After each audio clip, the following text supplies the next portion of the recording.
Dicen que la velocidad no perdona, pero algunos hombres parecen nacer con el motor encendido desde la cuna.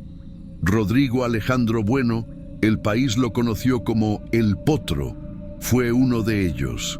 El ídolo que convirtió el cuarteto en bandera nacional, el muchacho que amaba, reía y provocaba con la misma intensidad con la que cantaba. Y sin embargo, aquella madrugada del 24 de junio del año 2000, su historia terminó exactamente como había vivido, a toda velocidad, sin freno, sin cinturón y con el corazón todavía encendido. Nació un 24 de mayo de 1973 en Córdoba, una ciudad donde la música no se aprende, se respira. Su padre, Eduardo Pichín Bueno, era productor musical en CBC Records y su madre, Beatriz Olave, escribía canciones mientras atendía un kiosco. El sonido de las guitarras, los vinilos, los cables, fue su primer lenguaje. A los 2 años, su padrino artístico, La Mona Jiménez, lo subió por primera vez a un escenario. Desde entonces, Rodrigo no volvió a bajarse. A los 5, grabó su primer disco, Disco Baby.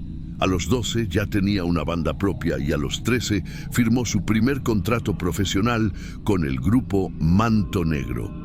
Era un niño con botas grandes y un sueño aún mayor. Cantaba donde pudiera, en fiestas, en bailantas, en bares de barrio. Algunos se reían de su acento, otros lo imitaban. Él solo respondía con una sonrisa: algún día todos van a cantar como yo. En 1987 grabó su primer disco solista, La foto de tu cuerpo. No fue un éxito, pero el título era una premonición.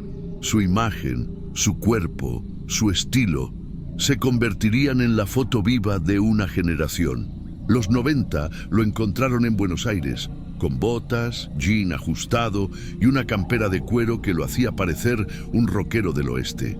La prensa lo llamó el cowboy cordobés. Su representante, José Luis Gozalo, apostó todo por él y en 1996 lanzó el disco que lo consagró, Lo mejor del amor. A partir de ahí, Argentina se rindió ante El Potro. 5 shows por noche, entrevistas a cualquier hora, carteles con su rostro pegados en cada esquina. Soy cordobés, qué ironía, la mano de Dios. Eran más que canciones, eran himnos de una nueva era. Por primera vez, el cuarteto, la música nacida en los barrios humildes, había conquistado las discotecas de Buenos Aires y las pantallas de televisión. Rodrigo no solo cantaba, unía clases, generaciones y provincias, pero cada nota de éxito traía su sombra.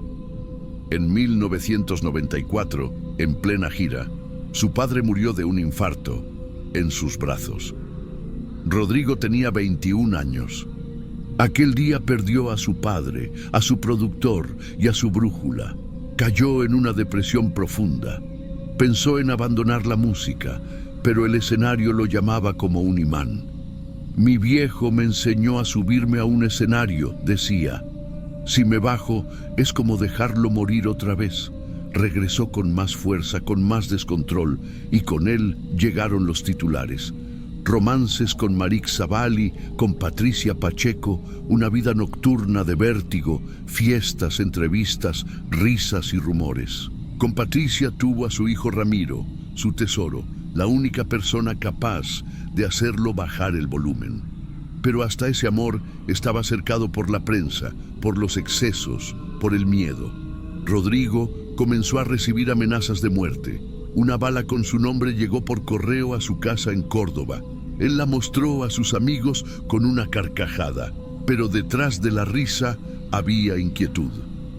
Yo sé hasta dónde voy a llegar, confesó en una entrevista, hasta donde Dios me deje. El año 1999 fue el punto más alto y más peligroso de su carrera. Su disco A 2000 vendió más de 750.000 copias. Ofreció 13 conciertos consecutivos en el mítico Luna Park, llenando el estadio como si fuera un ring. Entraba vestido como boxeador, túnica blanca, guantes rojos y una bandera de Córdoba sobre los hombros. Cada entrada agotada, cada show una batalla. La prensa lo coronó, el ídolo del pueblo, pero también lo perseguía. El estrés, el cansancio, los excesos. Dormía poco, comía mal, bebía demasiado. Y entonces, el 10 de abril del año 2000, anunció lo impensable, su retiro. El 25 de diciembre será mi último recital, dijo, en River, y después me voy a vivir a Estados Unidos. Tenía 27 años, el mismo número maldito del Club de los 27. Hendrix, Morrison, Cobain. Rodrigo aún no lo sabía, pero su nombre estaba a punto de unirse a esa lista. Antes de retirarse, quiso cumplir un sueño, conocer a Diego Armando Maradona. Lo logró en junio de 2000. Viajó a Cuba, donde Diego se rehabilitaba. Cantó para él La mano de Dios, y entre guitarras, ron y carcajadas, le dijo en voz baja, «Siento que no voy a volver, que me van a matar». Su novia de entonces, Alejandra Romero, lo recordaría años después. Rodrigo estaba asustado. Hablaba de gente poderosa, de enemigos en la industria, de una mala energía que lo seguía. Pero no paró, nunca lo hacía. El 23 de junio regresó a Buenos Aires. Tenía una grabación, una cena y un show en La Plata. Nada extraordinario, solo otra noche de trabajo. Nadie sabía que sería la última. Aquel viernes por la noche, Rodrigo graba La Biblia y el Calefón con Jorge Ginsburg. Después va a cenar al restaurante El Corralón junto a su exesposa Patricia Pacheco, su hijo Ramiro y el actor Fernando Olmedo, hijo del legendario humorista Alberto Olmedo. Entre risas y vino, Fernando le dice que nunca vio un recital suyo. Rodrigo le responde, «Entonces vení conmigo esta noche». A las 11, todos suben a la Ford Explorer roja. Destino, City Bell, La Plata. Presentación en el boliche Escándalo. Durante el show, una botella vuela al escenario. La gente se altera, entra gas lacrimógeno. Rodrigo termina como puede. Está cansado, irritado y quiere volver a Buenos Aires. A las 3 de la mañana, toma el volante. No deja que nadie conduzca. Su representante va detrás en otro auto. Patricia va atrás con el niño, Fernando adelante. En el kilómetro 26, una camioneta blanca los enciende con luces altas. Rodrigo acelera, responde la provocación. La curva llega demasiado rápido. No lleva cinturón. El vehículo impacta contra el guardarraíl, da 7 vueltas y se desintegra. Rodrigo sale expulsado por la ventanilla. Golpea el asfalto. Su cráneo se fractura. Su vida se detiene en un instante. Fernando Olmedo agoniza durante 40 minutos. Patricia y el pequeño Ramiro sobreviven. A las 5:40 de la mañana, su cuerpo ingresa al Instituto Médico Legal de Buenos Aires. La autopsia apenas empieza.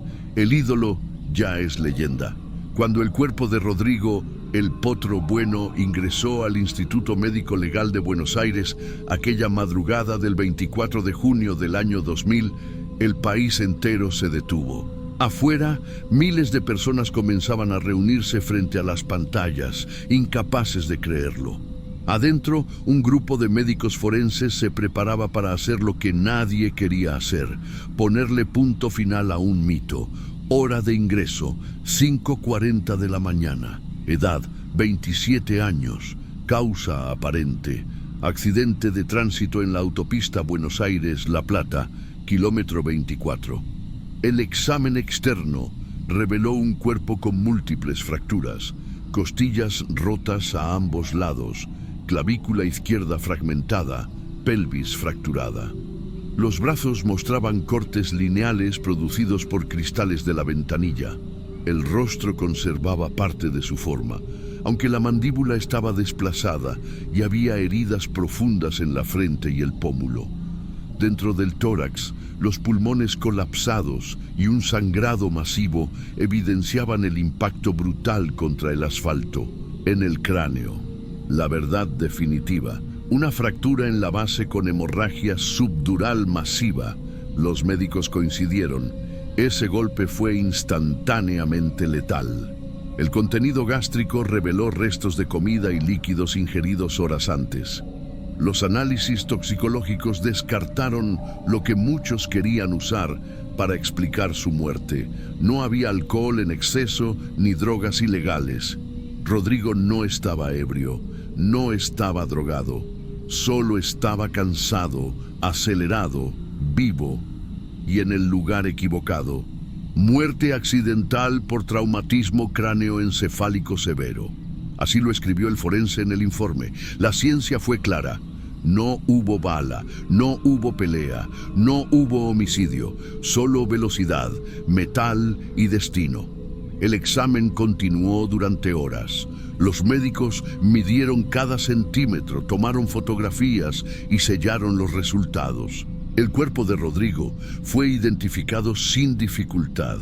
La piel tatuada con su nombre en el brazo derecho, la cadena que aún colgaba en su cuello, la misma que usó en su último concierto. Las manos mostraban callos de guitarrista. En sus uñas, rastros de tierra y vidrio. En el pecho, un leve hematoma con forma de cinturón, que no estaba abrochado. Ese detalle selló el destino. Si hubiera usado el cinturón de seguridad, habría sobrevivido. Los peritos estimaron que el impacto ocurrió a más de 140 kilómetros por hora. El vehículo dio 7 vueltas. Rodrigo fue lanzado a más de 12 metros del punto inicial. Su corazón se detuvo antes de que su cuerpo tocara el suelo. Aún con el informe en la mano, la gente no quiso creer. Los seguidores hablaban de persecución, de complot, de una camioneta blanca que lo había encerrado. El nombre Alfredo Pesquera se repitió en los noticieros. Hubo declaraciones, investigaciones, amenazas, suicidios, pero ninguna prueba concreta.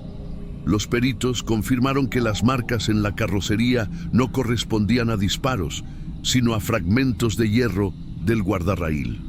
Los peritos viales coincidieron. El accidente fue culposo, no intencional. La justicia cerró el caso como muerte accidental. A veces, la verdad es demasiado simple para un país que necesita héroes y villanos. Mientras la morgue cerraba sus puertas, afuera Buenos Aires amanecía con miles de velas. Las radios repetían sus canciones una y otra vez. Soy cordobés sonaba como himno nacional. En Córdoba, su madre Beatriz no podía hablar. Su hijo Ramiro, con apenas 3 años, preguntaba por qué su papá dormía tanto. En la autopista, los fanáticos improvisaron un altar en el kilómetro 24. Allí, entre flores y banderas, empezó el culto. El féretro de Rodrigo fue despedido por más de 250.000 personas. Algunos lloraban, otros bailaban. Era una misa pagana, lágrimas y ritmo al mismo tiempo. Tal vez porque Rodrigo fue eso, una contradicción viviente. Un hombre que convirtió la tristeza en fiesta, que murió sin despedirse, pero sabiendo que ya era eterno. Los años pasaron, pero el mito siguió creciendo. Su hijo Ramiro Bueno heredó la voz, el carisma y la nostalgia. Cada 24 de junio, miles de personas regresan al santuario de la autopista. Dejan flores, velas y botellas de vino. Bailan al borde del asfalto como si esperaran verlo volver. La ciencia puede cerrar un expediente, pero no puede cerrar una herida colectiva. Rodrigo murió la misma fecha que Carlos Gardel, el mismo número que Hendrix, Morrison y Cobain, 27. El mismo día en que los mitos dejan de pertenecer a la tierra. Cuando me muera, voy a ser mejor. Imagínate los discos que va a vender Magenta. Lo dijo una vez, entre risas. No sabía que estaba escribiendo su epitafio. Sus discos se agotaron, su voz volvió a las radios y su historia, convertida en leyenda, cruzó generaciones. La autopsia dijo que murió en un accidente. La historia dice que nació para ser eterno. Rodrigo el Potro. Bueno, fue un rayo que iluminó demasiado rápido, un canto de amor y tragedia que todavía resuena en cada esquina de Argentina. Y aunque la ciencia escribió muerte accidental, millones de personas siguen creyendo que Rodrigo no murió. Solo cambió de escenario.